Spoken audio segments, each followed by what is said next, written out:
पहिला अपरेसन गरेको हात चाहिँ हात अपरेसन गरेको छैन पछि चाहिँ काटेको ए पछि काटेको ए काटेर नमस्ते टासीदेले सम्पूर्णलाई आज 18 फेब्रुअरी थर्सडे 2022 र आज हामी काठमाडौँ सामाखोसी स्थित हाम्रो दीक्षा तामाङ राई हुनुहुन्छ जो चाहिँ उहाँ हाम्रो बस दुर्घटनाबाट चाहिँ घाइते हुनुभएको दीक्षा तामाङ वर्ष 24 को हुनुहुन्छ हामीसँगै उहाँ शङ्का सभाको हुनुहुन्छ उहाँको घरमा चाहिँ हामी आज आइपुगेका छौँ र उहाँकै सहयोगको लागि चाहिँ युएसबाट र क्यानाडाबाट चाहिँ विभिन्न व्यक्तिहरूले उहाँलाई सहयोग पठाउनु भएको छ र त्यही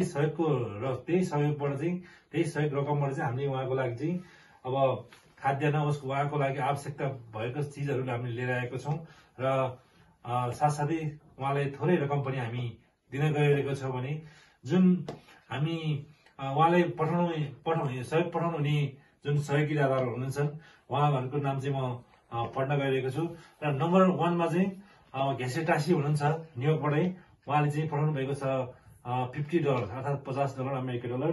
त्यसैगरी साङ्गे लामो एन्ड थिनली हुनुहुन्छ उहाँ पनि उता न्युयोर्कबाटै हुनुहुन्छ $60।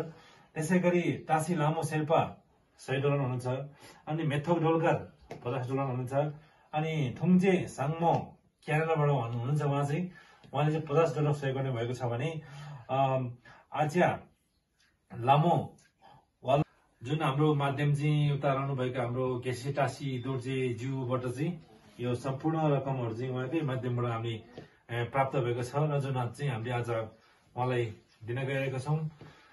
नमस्ते, धन्यवाद दिदी। तपाईको यो नाम अनि यिनीहरू भनिदिनु न ल, तपाईँ कुनबाट के भएको, एक्सिडेन्ट कहिलेदेखि भएको होइन, के अरे उता चाहिँ हाम्रो संस्था छ होइन, अनि चाहिँ थोरै तपाईँको जानकारी पाउनु तपाईँलाई अब कहिले एक्सिडेन्ट भएको, कति वर्ष। नमस्ते दीक्षा बहिनी, हजुरलाई अब हजुरको शुभ नाम त अब दीक्षा तामाङ राई नै हुनु रहेछ होइन। तपाईँको यो अवस्था चाहिँ कसरी हुन पुग्यो तपाईँलाई, के हामीले छोटो भनिदिनुहोस् न है। यो पहिला म काम गरेको थिएँ पहिला अपरेसन गरेको अनि म हात चाहिँ हात अपरेसन गरेको छैन बस दुर्घटना कुन ठाउँमा? शङ्खसम्म जाँदा कुन ठाउँमा बस पल्टेको हो यो? ए अनि कति उमेर हुनुहुन्थ्यो त्यो बेला? हजुर अहिले चाहिँ 24 वर्ष पुगेँ। त्यो बेला जुन एक्सिडेन्ट हुँदाखेरि त्यो बेला चाहिँ म 16-17 वर्षको थिएँ होला। 16-17 वर्षको उमेरमा। कति वर्षको उमेरमा पुग्नु तपाईँ? 2 महिना पनि बसेँ होइन।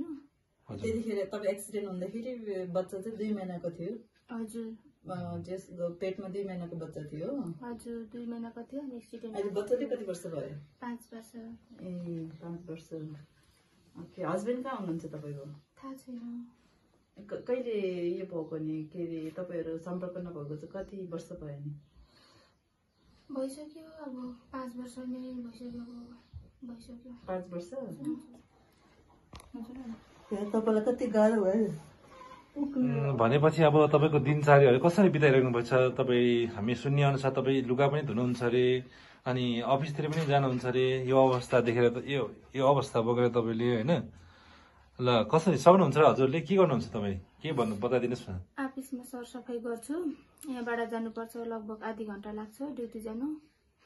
अनि गाह्रो चाहिँ धेरै गाह्रो हुन्छ। अब सरसफाइ गर्दा पनि अब कोही खेर गाह्रो हुन्छ, लुगा धुँदा धेरै गाह्रो हुन्छ। तलबहरू चाहिँ थोरै कति छ तपाईँको? लुगा धुएको स्यालेरी कति छ? 1500 अफिसमा महिनाको? हजुर, सफा गरेको 2000 छ।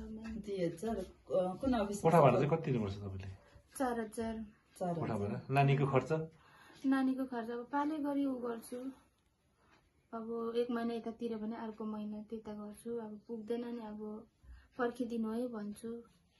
गाह्रो चाहिँ धेरै गाह्रो नै छ मलाई। नमस्ते सम्पूर्णलाई घेसेटासी फाउन्डेसनको तर्फबाट आज हामी चाहिँ दीक्षा तामाङको घरमा आइपुगेका छौँ। उहाँ चाहिँ हाम्रो विगत 7-8 वर्षदेखि नै हाम्रो गाडीको दुर्घटनाबाट अपाङ्ग हुनुभएको रहेछ।